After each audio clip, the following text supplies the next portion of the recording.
থাকার অধিকার, বেঁচে থাকার অধিকার, জলবায়ু সুবিচার, বেঁচে থাকার অধিকার, জলবায়ু সুবিচার, বেঁচে থাকার অধিকার, বেঁচে থাকার অধিকার। We want justice. We want justice. কি ভিকটিম। তো আমরা এক্ষেত্রে কি করতে পারি, কি পদক্ষেপ নিতে পারি? ক্লাইমেট ইস্যুটা বর্তমানে ভীষণ ভাইটাল একটা ইস্যু, অন্যান্য ইস্যুর মতো এটা যথেষ্ট গুরুত্বপূর্ণ একটা ইস্যু। আমরা আজকে সবাই এখানে উপস্থিত হয়েছি, আমরা স্লোগান দিয়েছি, আমরা স্ট্রাইক করছি, ক্লাইমেট স্ট্রাইক। এখন আমরা এই পর্যায়ে সম্মিলিত গণমাধ্যম কর্মীদের দৃষ্টি আকর্ষণ করছি। আমরা কিছু বক্তব্য শুনে নেব স্ট্রাইককারীদের মধ্যে থেকে কোনো একজন বিরোধের। কাহিনী নয়, এটি বাস্তব। প্রতি বছর ঘূর্ণিঝড়ে, সাইক্লোনে আমাদের কয়েকশো ঘরবাড়ি বিলীন হয়ে যায়, আমাদের ফসলের জমি নষ্ট হয়, কয়েক বিলিয়ন ডলারের হুমকির সম্মুখীন হয় আমার প্রিয় মাতৃভূমি বরগুনা। তবুও কেন কেন আজকের বিশ্ব চুপ আছে? আমরা কি অপরাধ করেছি? আমরা কি পৃথিবীর বাতাস দূষণ করি? আমরা কি কারখানার বিষ উড়িয়েছি? আমরা কেন এই শাস্তি ভোগ করবো? এই জলবায়ু পরিবর্তন আমার মাতৃভূমিকে কেন ক্ষতিগ্রস্ত করবে? বহির বিশ্বে যত ধনী দেশগুলো আছে তারা শত বছর ধরে বাতাসকে বিষাক্ত করছে, আমাদের বাচ্চারা না খেয়ে থাকে, আমাদের মা বোনেরা তারা ঘরে কাঁদে। সাইক্লোনের পর দেখা যায় আসলে গরিব দারিদ্রতা কি জিনিস, আসলে নিঃস্ব হয়ে যাওয়া কি জিনিস।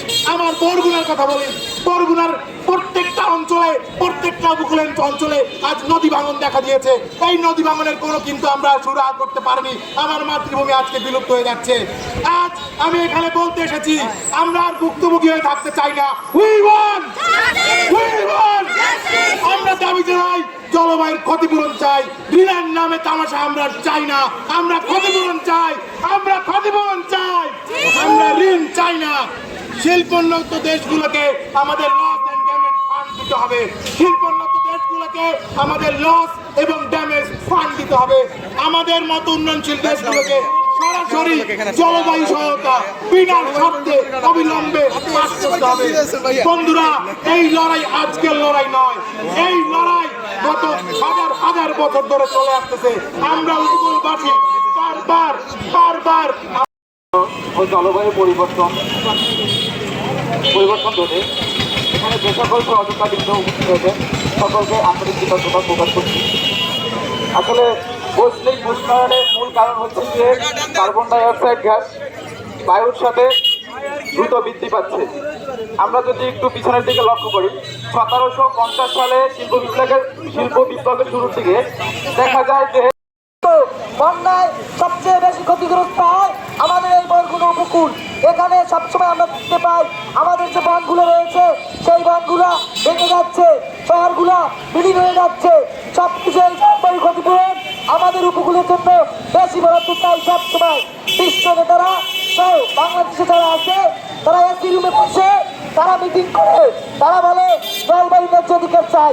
এসি রুমে বসে ন্যায্য অধিকার দাবি আদায় করতে না পারি, আমরা আজকে সারা বিশ্বের সাথে মিলিয়ে আজকে বলতে চাই আমরা ন্যায্য অধিকার এই বরগুনার মাটিতে উপকূলে সবচেয়ে বেশি চাই। এবং আমি আবারও বলতে চাই, আমরা কোনো ঋণ নয়, আমরা চাই আমাদের ক্ষতিপূরণ। We want justice! We want justice! Climate justice! ধন্যবাদ সবাইকে।